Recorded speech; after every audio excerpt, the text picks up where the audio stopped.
We've all heard the horror stories of people making awful money mistakes in their early 20s, whether it's not paying or choosing to ignore student loan debt or signing up for a high interest credit card because there was a free t-shirt and free pizza. Whatever it is, we've heard them all. And we often hear condescending terms and phrases used to describe young people like young, dumb, and broke, or phrases like the youth is wasted on the young to describe us. But I'm here to reject that stereotype because I believe that we can start early and build financial habits and do things that will set us up for success and wealth in the future. So, hi guys, if that's something that interests you, then stick around. I'm Chelsea K. Wright, and welcome back to my channel, a place where I give young adults and college students tips and tricks on how to find their passion, build their brand, and get that bread. And in this video, I'm going to be talking about money moves that you can make in your 20s or even your late teens to set you up for financial success and even help you build wealth in the future. Before we get started, disclaimer, even though I shouldn't have to say this, but I'm not a financial advisor. So do your own research. I like to come on here and share my thoughts and share things that I'm doing because I find so much value in, other people's stories and their journeys, and that's something that I want to provide. I'm in no way, shape, or form telling you that, these are things that you should do, but things that you should consider researching and looking a bit more into, because, thoughts and some of the actions I've taken all were sparked by like hearing it somewhere or reading someone mentioning a book and reading that book and reading different articles and stuff like that. So this is just to get your gears turning, get you thinking about your financial future. We're not too young and we can definitely make some steps that will set us up for success. So okay, that's it, and let's get right. The very first money move that I am making is planning, setting goals. I'm a goal setter. I love to plan. I love like everything written out and like in pen, and like, more control I can have over things. Might not be a good thing, but the more control I can have, the better I feel. So I'm setting goals. So do you want to retire at 50? Do you want to retire at 40? Do you want to not work? Do you want to live lavishly or luxuriously? Do you want to live a simple life? Like, these are things that I've started to think about because I feel like that will help me to decide how much I should save, what I'm going to be saving for, what risks I can take with my money, when to save, when to spend, just like stuff like that. So I think the very first thing I need to do is just set a goal and make a plan, because if you fail to plan, you plan to fail, and we're not about failing here, like point blank period. So I think just having we're young, so like things will change, as we grow, we'll have families and stuff, but I feel like now we should start thinking about what is it that we see ourselves doing in the future. It's crazy, like I'm just thinking out loud and it all sounds crazy, but set your goal and follow me over to the next. So having set goals, very very long term, like just bird eye view, overarching goals, not even anything specific. What I started doing was educating myself and like reading different books, watching different videos, reading different articles, and just getting as much knowledge as I possibly can about finance, money in general, saving. I feel like this started because I knew I didn't want to just like save.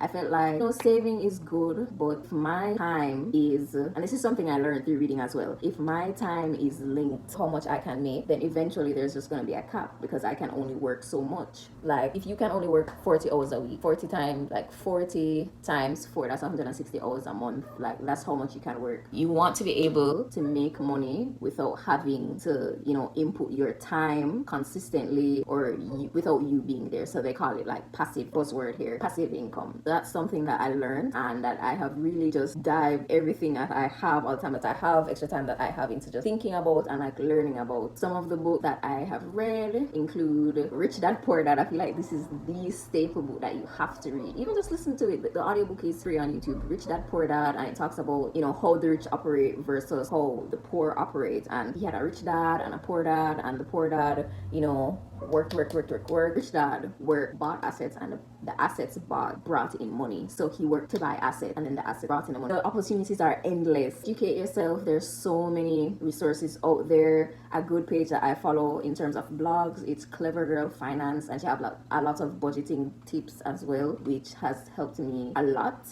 It can get overwhelming at times, but you just want to start somewhere. Educate yourself. There's so many YouTube videos and YouTube channels out there. People have dedicated their entire lives to teaching about like personal finance and building wealth, and there's just so much out there. This next money move that I'm making in my 20s is linked to budgeting, and it's like cutting unnecessary spending. And like my boyfriend will be like, cheering for this one.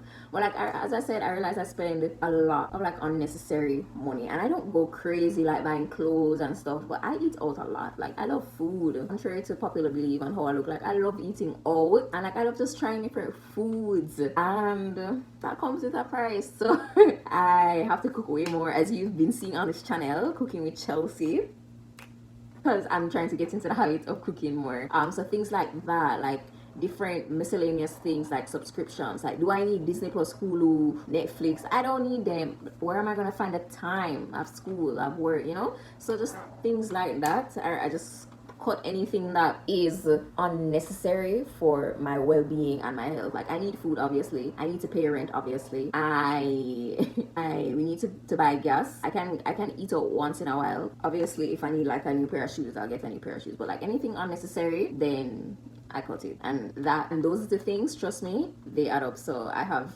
cut out a few subscriptions, reduce the amount of time I'm eating out. So I'll update you guys on how that is going. But that is what I have committed this year to cutting down on. Not cutting out completely, but just cutting down slowly but surely. But cut out unnecessary spending. And the last move I'm making, the last money move I'd say I'm making in my 20s is paying down my debt. I'm extremely privileged in the sense that, right? In the sense that I am well on my way. I plan to graduate college debt free, all in God's willing, or with as little debt as possible. Because like I just know how personally saw some people in my family like struggle with student loan debt, and that set them back so much. So I just didn't want that for myself. So I made sure I found the scholarships, as a scholarship queen here. Found the scholarships, and I'm, slowly but surely paying my way through college. I say that to say, guys, pay down your debts. Interest is a thing, and interest will get you. There's a girl I saw on TV, and if I can find her video, I'll insert it here. Had about $20,000 in debt, and the interest that added to it, she ended up owing like $80,000 in debt, and she's been trying to pay off her student loans for years. And this is something that she did in her late 20s, her early 20s. So like we need to be thinking about our futures, and interest, like that's how these institutions, banks, and people who lend money, that's how they make money, through they're banking on you not paying it. Like that's how they make their money. So interest is a thing, and the more you wait, the more interest occurs, or acute, I don't know the word.